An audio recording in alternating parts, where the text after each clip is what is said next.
Hello， 大家好啊！我係狄更斯，今日咧就唔係想同大家分享行山路線嘅，而係想同大家分享平時我行山用嘅 app 嘅使用方法嘅。事緣咧，早前有個老友咧就 WhatsApp 我，話睇咗我啲行山片之後咧，而家都開始去行下山咁樣。由於係新手關係啦，咁所以都希望我能夠分享一下，例如行山地圖啊、行山技巧或者用具嘅使用等等嘅。咁首先呢，就好開心呢位老友呢，因為睇咗我啲片而開始去行山嘅。行山真係一個好活動嚟嘅，能夠做運動之餘呢，而所費又無幾嘅。至於話講解下行山技巧呢，我就真係唔敢當啦，因為我唔係專業嘅山藝教練啦，極其量呢都係分享一下啲經驗嘅啫。例如今次我想分享嘅行山 app 啦，香港遠足路線，呢個係一個我覺得喺香港行山最好用嘅地圖 app 嚟嘅。因為佢個路線準確度都幾高下嘅，同埋啲資訊亦都唔錯嘅。曾經喺行山時候啦，都幾次遇見有啲山友問路嘅，一係呢，佢哋又冇任何地圖，又或者手機離線地圖喺手嘅，甚至乎有一啲呢係用緊 Google Map 嚟行緊山嘅，真係俾佢哋嚇親嘅。如果因為咁樣迷路呢，就真係大件事啦。好啦，而家就講解下個行山 app 先，大家可以喺 Apple Store 啦，或者 Google Play 啦，下載呢個香港遠足路線程式嘅，基本上咧就可以免費使用嘅。咁如果唔想睇廣告嘅話咧，就可以付費去支持一下開發者嘅。為咗方便拍片關係啦，今次咧我係用 iPad 版地圖去示範嘅。相信大家之後咧會用手機版咧就會比較方便一啲嘅。咁打開個程式版面啦，就會見到香港地圖噶啦。咁記住呢個程式咧只係得香港地圖嘅啫，唔會學 Google 咁咧，就會有唔同嘅世界地圖嘅。咁至於地圖顯示方面啦，咁其實同 Google 咧都好有唔同嘅。咁好似市區啦，咁佢會有唔同顏色咧，就代表一啲普通嘅路啊，或者係高速嘅路嘅。咁另外特別在咧就係話去一啲好似行人路啊，或者天橋咁咧，佢就要用啡色去顯示噶啦。咁至於山徑方面啦，咁啊更加唔同啦。咁關鍵位咧就會有好多嘅山路啦，都會顯示到出嚟，有別於 Google Map 係會見唔到嘅。嗱，譬如好似而家我攞翻屯門九徑山附近嘅路啦，咁你會見到香港遠足地圖嗰度咧就會列晒所有官方或者非官方嘅山徑嘅，而 Google Map 咧你會見到咧基本上都差唔多叫空白一片嘅。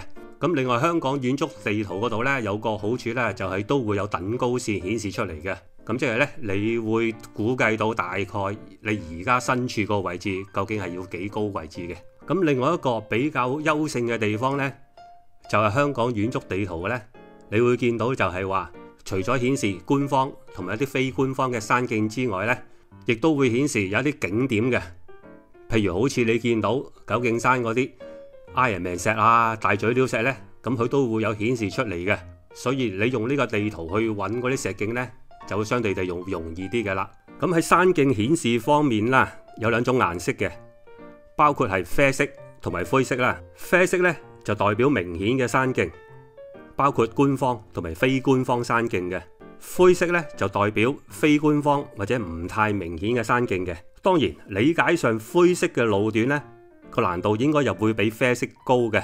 咁主要原因咧就係話有機會嗰啲路段已經係長時間冇人行而開始模糊噶啦，又或者有關嘅指向咧會有偏差等等嘅因素嘅。咁但係當然唔一定係絕對嘅，因為有一啲啡色嘅路徑咧個難度都幾高下嘅，所以大家喺用呢個行山 app 嘅時候咧都要計埋呢一個變數喺度嘅。不過喺整體上啦，佢個準確率咧都幾高下嘅。睇翻個地圖版面啦，咁右下角咧就有3個按鈕嘅。咁第一個啦就係關於嗰個路徑噶啦，咁包括埋係線上分享個路線咧，又或者你自己編輯嘅路徑嘅。咁如果想搜尋路徑嘅話咧，可以按翻個地區啦，又或者分類係去搜尋嘅，又或者如果你知道嗰個路徑嘅名嘅話咧，可以直接輸入嘅。但係記住啦，任何人咧都可以上載路線嘅，咁而個路線咧唔一定係適合你自己嘅。咁所以咧，我最終都係建議咧係你自己係去編排你自己個路線嘅。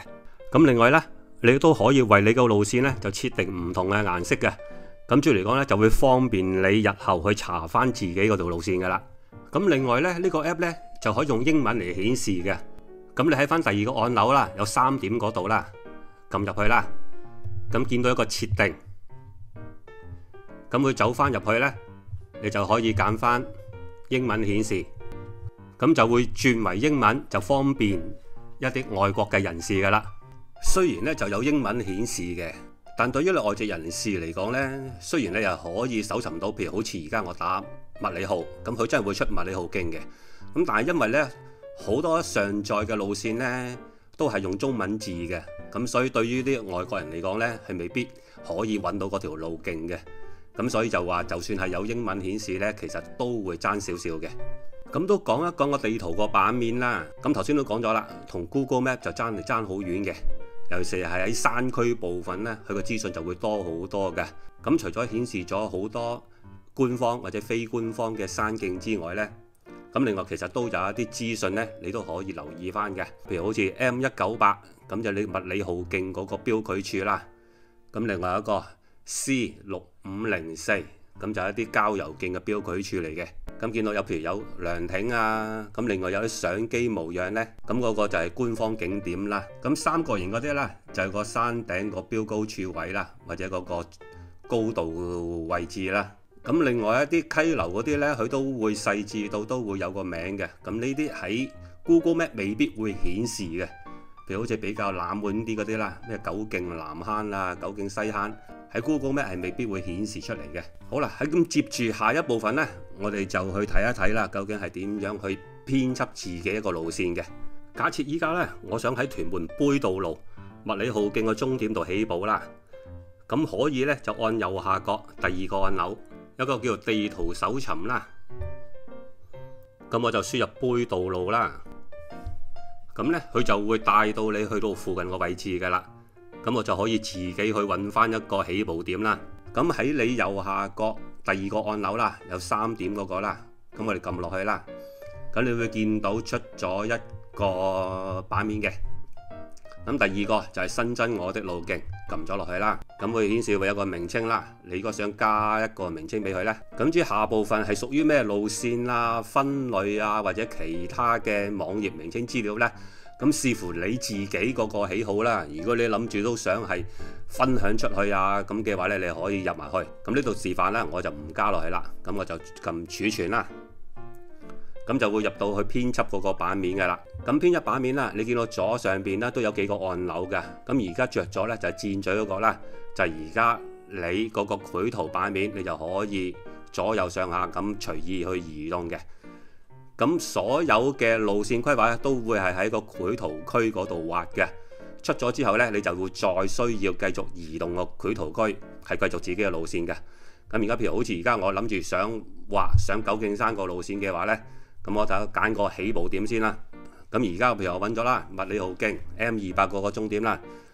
咁如果想開始編輯嘅話呢，左上面就左邊第一支筆，我哋撳一撳佢啦。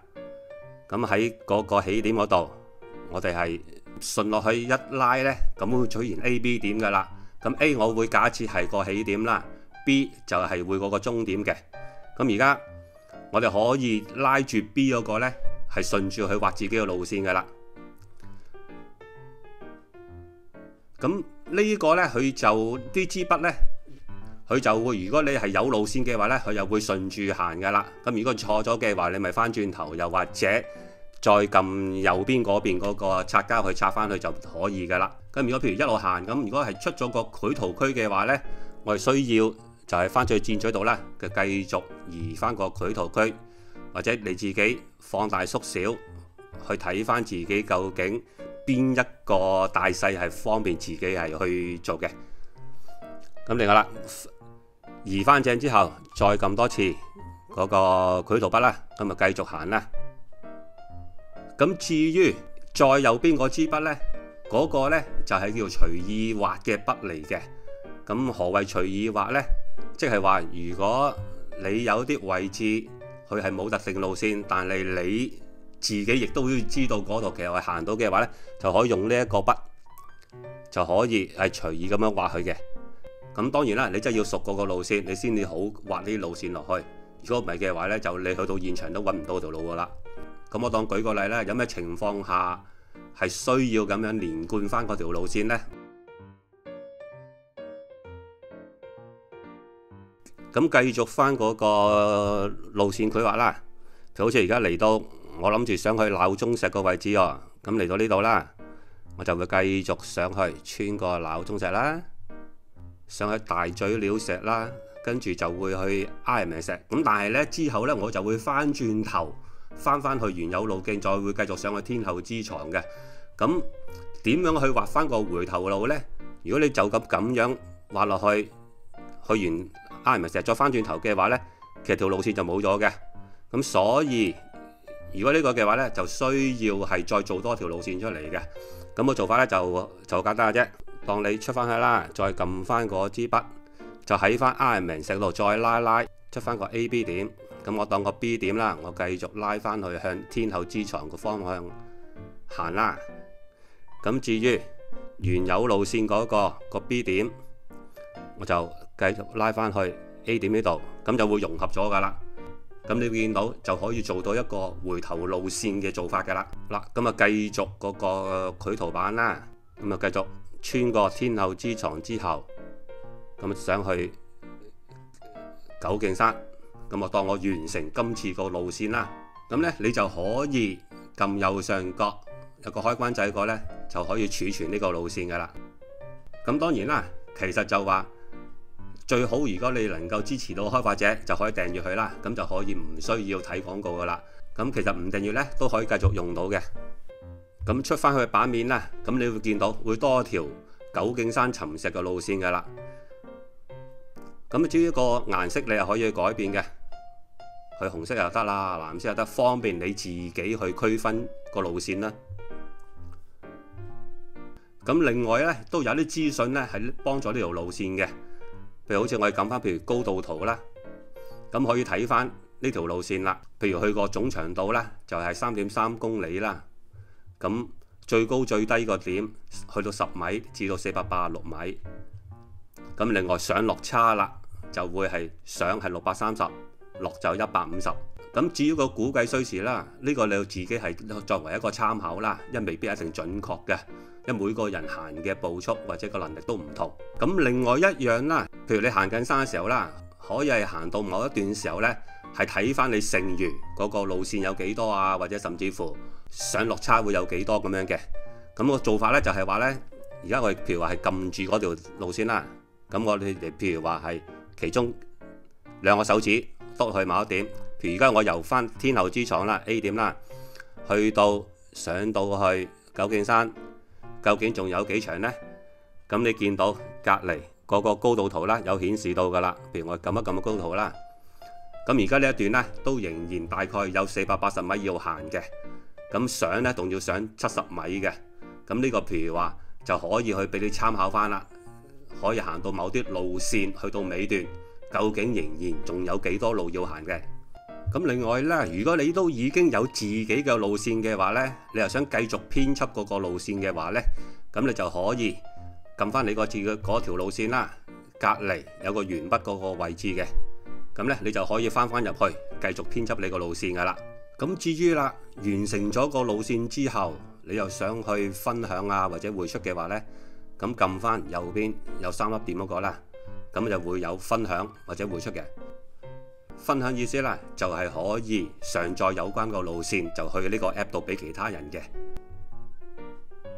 咁至於匯出嘅話呢，你就係可以將個 GPX file 啦，就係發送俾啲朋友嘅，咁可以經過 WhatsApp 啊或者係電郵都可以嘅。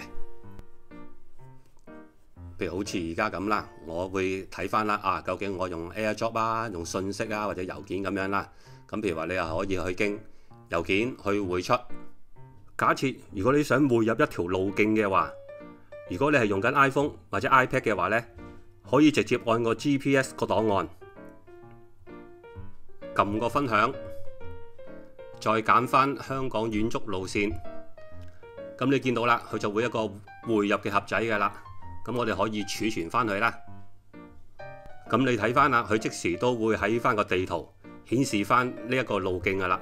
咁你撳翻第一個按鈕呢，你要見到啦，頭先我匯入咗嗰個九徑山尋奇石嘅路線噶啦。當你行緊山嘅時候啦，不論有冇數據嘅話呢，都可以使用呢個地圖 app 嘅。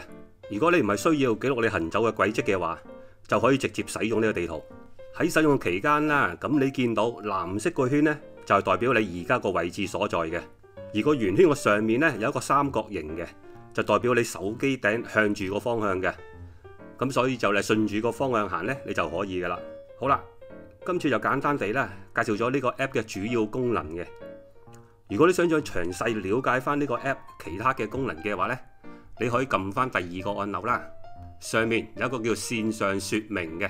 咁你要見到啦，佢就會顯示咗呢個 app 個使用方法嘅。咁你有興趣嘅話呢，可以去詳細去了解翻。好啦，今次個分享咧就到呢度為止噶啦。希望大家可以 comment、share 或者 like 下我個頻道咧。下次再見啦，拜拜。